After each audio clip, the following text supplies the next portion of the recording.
చట్టాలకు వ్యతిరేకంగా చేస్తున్న ఆందోళనల్లో భాగంగా జనవరి 26న జరిగిన ట్రాక్టర్ ర్యాలీలో మరణించిన నవరీత్ సింగ్ కుటుంబాన్ని పరామర్శించారు కాంగ్రెస్ ప్రధాన కార్యదర్శి ప్రియాంక గాంధీ.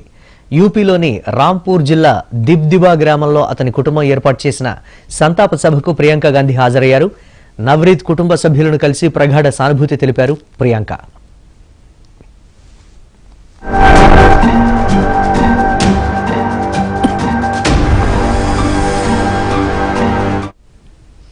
కాగా ఆస్ట్రేలియాలో ఉండే నవరీత్ కి కొన్నాళ్ల క్రితం ఆ దేశంలోనే పెళ్లైంది.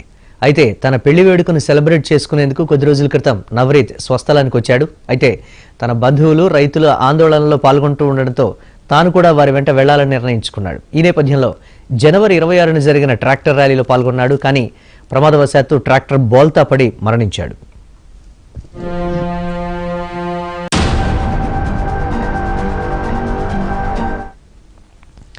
అంతకుముందు నవరీత్ సంతాప సభకు వెళ్తూ ఉండగా ప్రియాంక గాంధీ కాన్వాయ్ ప్రమాదానికి గురైంది. రాంపూర్ వెళ్తూ ఉండగా ప్రియాంక కాన్వాయ్ జిల్లా బీజేపీ ఉపాధ్యక్షుడు వీరేందర్ చౌదరి కారును ఢీకొట్టింది. వెంటనే కాన్వాయ్లోని 4 కార్లు పరస్పరం ఢీకొన్నాయి. ఈ ఘటనలో ఆమె సురక్షితంగా బయటపడ్డారు. ఈ ఘటనలో ఎవరికీ గాయాలు కాలేదని కాంగ్రెస్ వర్గాలు తెలిపాయి. ప్రమాదం తర్వాత మంచు కారణంగా దారి సరిగా కనిపించడం లేదని డ్రైవర్ కారు ఆపగా ప్రియాంక కారు దిగి అద్దాన్ని తుడిచారు.